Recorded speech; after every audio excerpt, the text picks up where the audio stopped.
Hello friends, welcome back to my garden. Today I'm going to show you step by step how to root dragon fruit cuttings in water. This is one of the easiest ways to propagate dragon fruit, and it's also one of the fastest ways to turn one plant into many plants for your garden. We're going to go all the way from selecting a good cutting, preparing it properly, rooting it in water, and then finally potting it up once the roots are ready. So if you want more dragon fruit plants from just one, this is the way to do it. Let's start with the most important step, choosing the right cutting. First, you want to select a healthy branch from a dragon fruit plant. Not every branch is a good candidate for propagation, so I always look for a segment that is thick, firm, and healthy with no signs of rot, disease, or damage. The cutting should be mature but not old and woody. A good cutting is usually bright green, slightly firm, and about 8 to 12 inches long. If you take a cutting that is too thin or too immature, it can struggle to root. But if you choose a thick, healthy branch, it already has a lot of stored energy, which helps it produce roots much faster. Once you've selected your branch, go ahead and make a clean cut with sharp pruners or a knife, or in my case, I'm just using scissors. Clean cuts are important because rough or crushed cuts can invite disease and slow down the rooting process. Now, before we put the cutting in water, there is a very important step that many gardeners skip. You need to let the cutting callus over. When you cut a dragon fruit branch, the fresh cut end is vulnerable to rot. If you immediately put it in water, the chances of the cutting rotting increase dramatically. So instead, I like to let the cutting sit somewhere dry and shaded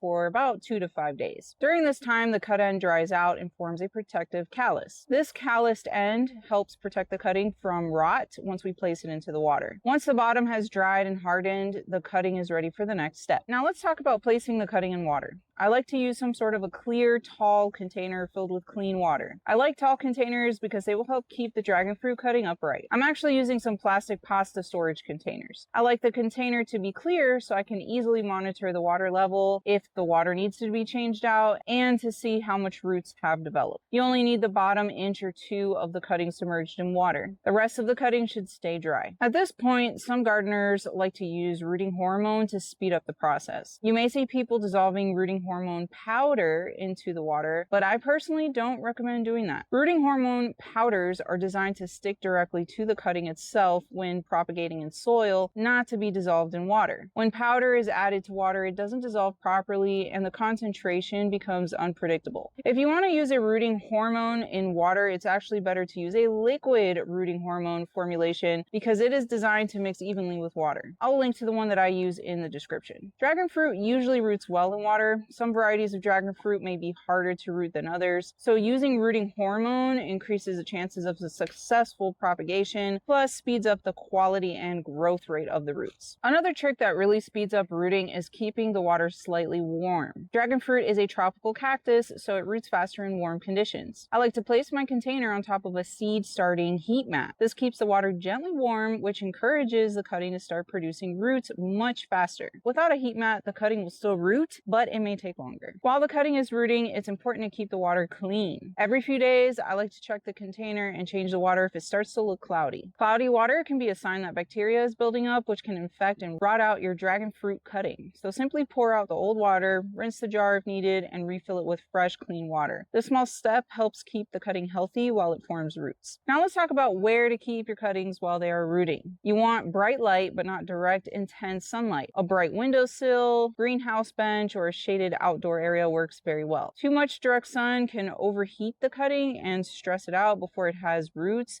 so bright indirect light is best. Make sure if you are rooting it outside that it's nice and warm, like above 70 degrees Fahrenheit. If the ambient air is cold, the dragon fruit cuttings might take forever to root or simply will die. Warm temperatures and bright light will encourage the fastest rooting. After a couple of weeks, you should start seeing small roots forming at the bottom of the cutting. At first, the roots will look like tiny white nubs, then they will start getting longer and branching out. This is when you know your cutting is on the right track. I usually wait until the roots are at least 2 to 3 inches long before potting the cutting up in soil. At that stage, the plant has enough roots to support itself and transition successfully from water to a pot with soil. Now let's move on to potting up the rooted cutting. Dragon fruit plants need very well draining soil. Even though they are tropical plants, they are still a type of cactus and they do not like sitting in wet soil. I like to use a cactus or succulent mix and then improve the drainage by mixing in perlite or coarse sand. A simple mix that works great is about half cactus soil and half sand. A dragon fruit specialist, or they have a nursery and they specialize in dragon fruit, told me that his favorite mix is simply half of a cactus or succulent type of potting mix or a general potting mix, but I went with the cactus and succulent type, and the other half will be simply perlite. You could also use sand instead of perlite. This mixture keeps the soil light and airy with good drainage so the roots can grow quickly without the risk of rot. Choose a 1-gallon pot with drainage holes and fill it with your soil mix. I like to dip the roots in a rooting hormone powder before planting to give the plant a strong head start. I prefer using a powder rather than a liquid because it coats the roots more effectively and stays in place longer. This helps stimulate faster root development, allowing the plant to establish itself more quickly and grow stronger from the beginning. Then gently place the cutting into the pot and cover the roots with soil. Be careful not to damage the delicate roots when planting. After planting, give the soil a light watering to help settle the soil around the roots. If your cutting is very long, it might require a stake to keep it upright. I like to use bamboo stakes or sticks, and I tie the cutting to it with some twine. So I place my potted dragon fruit cuttings up against my house in a spot that gets afternoon shade. From this point forward, water the plant when the top layer of soil begins to dry out. Dragon fruit plants do not like soggy soil, so moderate watering is key. Let the soil dry out a little bit, especially if you're in a rainy climate like in Florida. For fertilizer, I like to use a balanced fertilizer or an organic slow-release fertilizer once the plant begins actively growing, so when you see little buds sprout. This helps the young plant establish strong growth as it begins climbing and producing new branches. And that's it, from a simple cutting to a fully rooted plant ready for its own pot. Once your plant continues growing, you can eventually transplant it into a larger container or plant it in the ground and give it a trellis to climb. I have a separate video showing how I transplant larger dragon fruit plants and the type of vertical support I use. I'll link that video below in the description. Before you know it, that one dragon fruit cutting can grow into a large, beautiful plant that produces delicious fruit. If you enjoyed this video and found it helpful, don't forget to like and subscribe to my channel for more gardening information. And if you've ever rooted dragon fruit cuttings before, let me know in the comments how it worked out for you. Thank you so much for watching, and as always, happy gardening.